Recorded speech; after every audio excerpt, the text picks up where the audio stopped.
I'm Andrew Mercier. I'm the BC NDP candidate here in Langley-Willowbrook, and I'd like to also acknowledge we're on the traditional territory of the Katsi, Matsqui, and Semiahmoo First and Kwantlen First Nations. I just want to say, and I want to echo my friend Megan Dykeman and just say what an honor and a privilege it's been for the last 4 years to be one of the MLAs for Langley and running for MLA for Langley-Willowbrook. As someone that was raised in Langley, I grew up on between 208th Street and Murrayville. I don't think there is a better honor than to have the opportunity to represent your hometown in the legislature. And what a cool thing that has been. And there have been, and there are, significant challenges facing the province right now. And there are significant challenges that are happening in Langley. We see challenges on housing, on healthcare, on education. But we have been able to move the dial forward on so many things in the past 4 years. You look at, and because of the advocacy of my friend Megan Dykeman, the schools on the Willoughby Slope that are going in, being expanded. Richard Bull Pit, which was announced, and 6 months later, the expansion is completed. In record time, the expansions at LSS, Ari Mountain, Nickel-Meckle, we are moving the dial on education here in Langley, and we are moving the dial on health with a brand new hospital. And you can think of it as a Surrey hospital. I think of it as a Langley hospital, but a brand new hospital in Cloverdale, right behind the KPU Trades Campus, right off the bypass, that's going to serve the Langley area, as well as a 300-bed long-term care center right here at the hospital. So there's a lot that we've done, a lot we've been working on. There's a lot more to do, and I'm hoping to get into that with you over the course of the next 20 minutes, Corey. Awesome. Well, let's dive in then.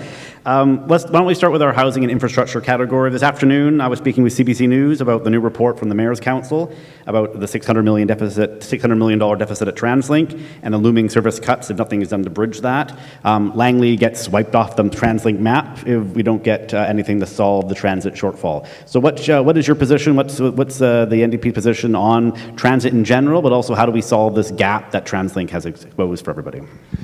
Yeah, and so transportation is critical, and it's critical in a growing community like Langley. And so, you can see for us as government and for myself as MLA and for Megan, the work we've done on transportation in this area, right? We've pushed forward the SkyTrain project, which the tender is complete. You can go down Fraser Highway and see the advanced works happening right now, which is, as someone that grew up here, an incredible transformation to watch. But there's also a reality coming through the pandemic with TransLink of a real decline in ridership. It's happened across North America and across the globe.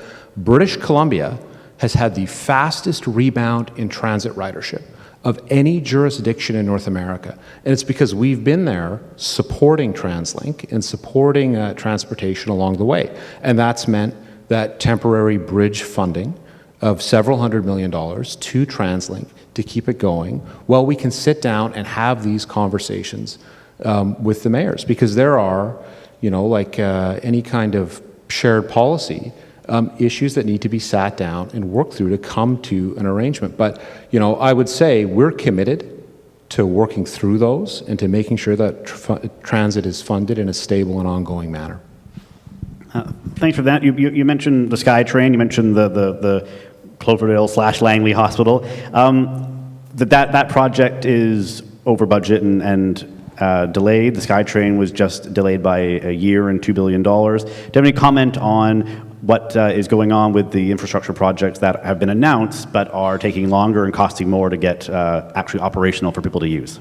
Yeah, and I think those are really great questions, Corey. So there's a lot of things that are going on in terms of the estimation of projects and where projects come in tender.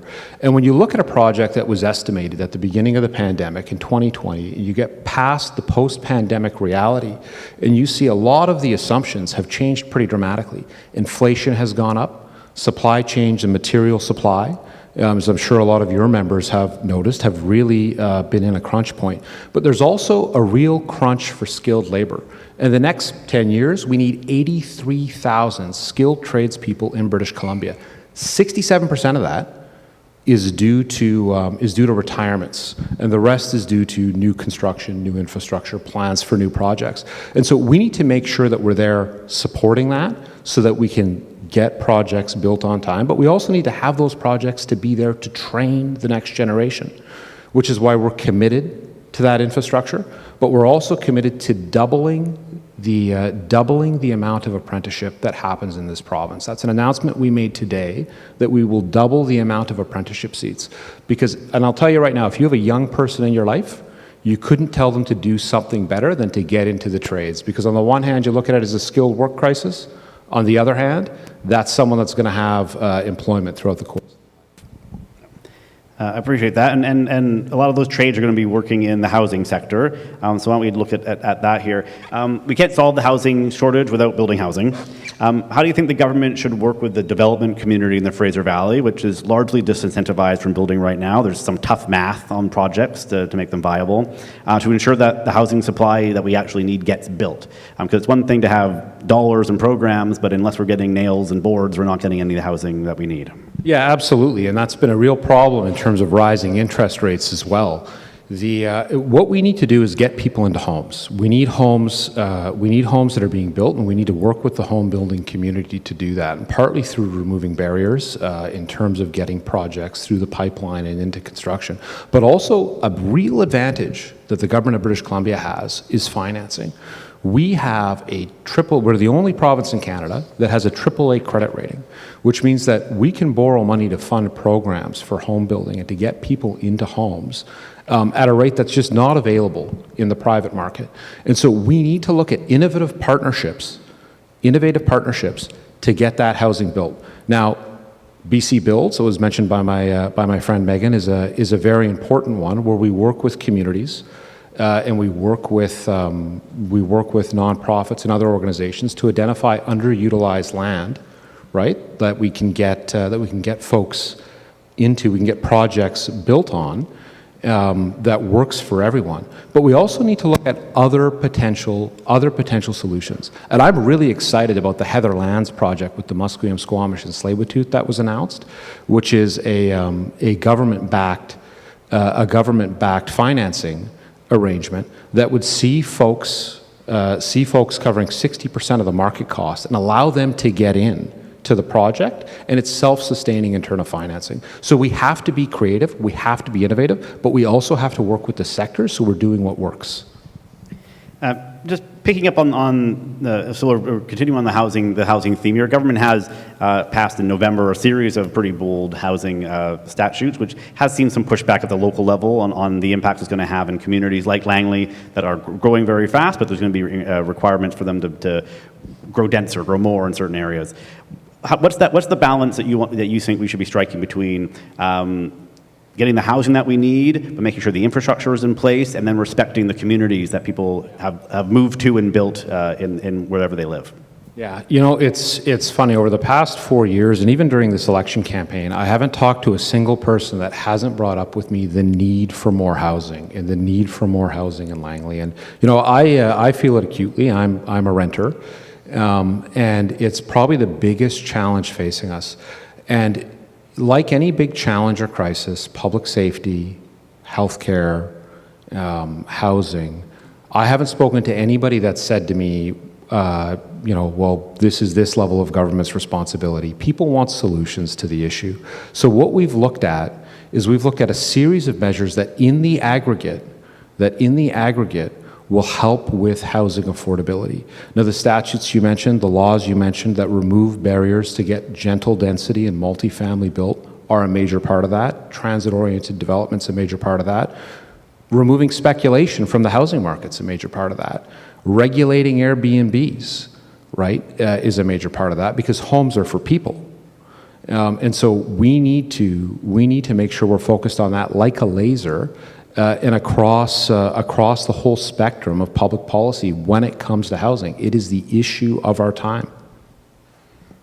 Thanks for that. I want to move into the community health and safety segment, our topics here. And I mentioned earlier that horrific attack in Vancouver where the person had 60 recorded encounters with police, very well known. I hear from my members, whether they're on the one-way and you're riding, or they're in Walnut Grove, or they're in Alder Grove, doesn't matter where they are, they get frustrated when they see a broken window and it's the same person that they saw last week break the window down the street. And we seem to see the same folks kind of going through the motions here, and they're known to police, and we don't seem to be able to break that cycle.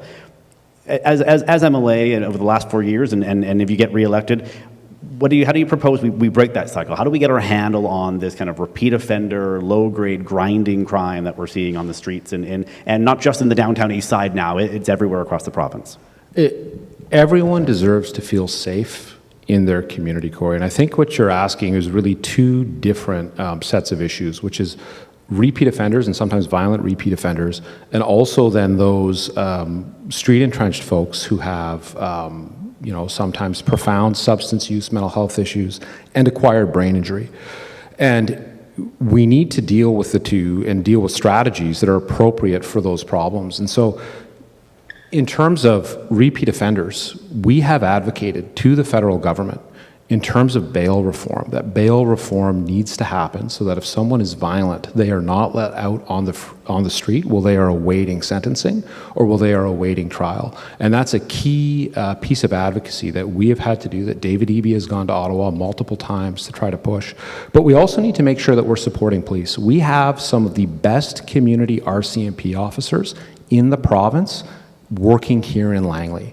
They're community-minded, they're public safety-minded, and they are sometimes a bridge between so many different service providers. So we need to make sure we're supporting them by working with them on managing repeat offenders and working with parole officers, social workers, and everyone else, but then also making sure we're there on the mental health and addiction side. So one team we funded in Langley is the Forensic Assertive Community-Based Treatment Team, which is a team of forensic mental health professionals that work with folks that have both substance use issues and acquired brain injury. So if you're on synthetic opioids or stimulants, crystal meth, fentanyl, and you have a synthetic brain, or you have a brain injury from overdose, but also other mental health issues, there's a team of mental health professionals with experience in the criminal justice system there to help manage that and to get folks off the street. It's a complicated problem, but that doesn't mean we should shy away from it. And I guess you mentioned kind of the healthcare, the health impacts on that issue. So let's talk about health in general. We're seeing, and Langley thankfully hasn't seen too much of this, but in other communities we're seeing the ER shut down over weekends. We're seeing hospital waits that we have seen in Langley, 12 hours to get to the ER when they are open. What's your government done, and what will you do if re-elected to make sure that when people turn up at the hospital, or they turn up at urgent care, that there's someone to see them and that they can get care in a timely manner? Healthcare is one of the single most important issues facing British Columbians, and you need to know that you've got a doctor, that you've got a nurse, that you've got care there when you need it.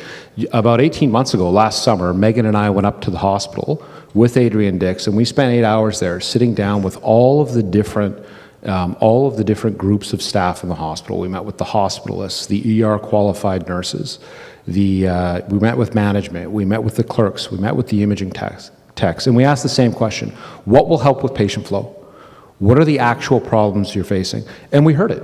CT scanning, the imaging scanning is a bottleneck. So add a CT scanner in community and urgent primary care, and we can get people through faster. But the single biggest thing we heard, was the need for more long-term care, and that in fact, a lack of long-term care is a patient flow issue with folks in acute care who ought to be in long-term care, which is why I'm proud of the fact that Megan and I were able to go and announce with some other colleagues I see in the room from various community organizations, a new long-term care project in Langley at Langley Memorial Hospital of 300 beds, single room occupancy, so folks can spend their days there in dignity, and that frankly is the most significant investment in that hospital probably since it was built.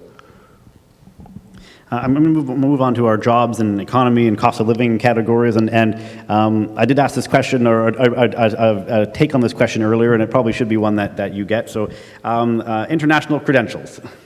What did your government do on this file? Given that we've heard these complaints from newcomers last week, what more needs to be done then to make sure that when we're welcoming the world here, people are traveling all the way from wherever they're coming to here, that they're not then landing and realizing, oh, I can't be the engineer I was back home, I can't be the nurse I was back home.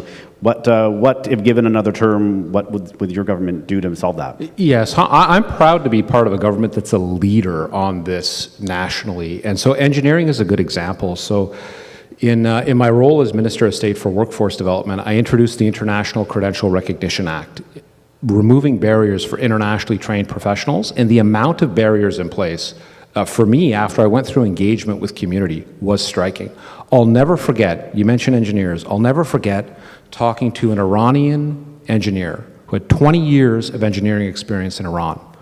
And he told me, he said he's a qualified engineer now, and he told me his story, and he said he drove a taxi, he delivered pizza, he did odd jobs to support his family. Well, he went through a very onerous process, and what he said is the same thing I've heard from every internationally credentialed professional. If I have to do more, I'll do more, but this doesn't make sense. He got to the end of the process, and he was told, you need to go get Canadian work experience. Your education's fine, you need to get Canadian work experience. Well, try finding an engineer who will take you on, you're a liability, and getting a wage you can support a family on. And he cried, and he told me his 20 years of experience in Iran wasn't worth one day in Canada. And so I'm proud to say we introduced legislation banning Canadian work experience requirements and banning a lot of, frankly, unfair barriers for immigrant professionals. There's more work to do, and there's more work we need to do on the health front. And if we're re-elected, we're going to introduce immediate provisional licenses for doctors and nurses trained in other parts of Canada. But if you're in a globally comparable jurisdiction coming to Canada, we're going to give you those licenses within 6 weeks. So there's big things that we have done, there's big things that we can do. Okay, thanks for that. A recent opinion poll that was conducted for the BC Chamber of Commerce showed that more than 60% of British Columbians believe a strong economy is required to pay for the public services that we all want. What would you say will be the priorities and policies you'll fight for as MLA if you're re-elected to support the job creation, economic growth that we need to underpin and pay for all the other promises and plans that will be announced during the campaign? Yeah, and so supporting economic growth is absolutely critical, and we heard an example about the Manufacturing Jobs Fund, and I think forestry is a good example. So we have the Manufacturing Jobs Fund in British Columbia. It's a $180 million fund. $70 million of that goes to forestry. You wouldn't think of Langley as a forest-dependent community. The reality is we're a forest-dependent province, and that 50% of manufacturing and forestry happens in the Lower Mainland. You just have to drive through Port Kells to see that. That fund, that $70 million spent on forestry, has unlocked $500 million in capital because it allows a company to go to the bank and to use that to borrow to expand their operations and create employment. So S&R Sawmills got $4 million.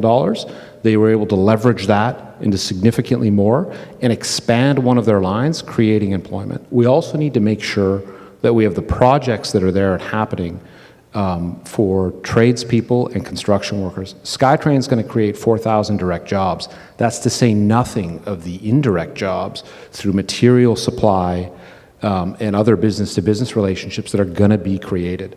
So I'm very excited on that front that there's a lot there and a lot to do.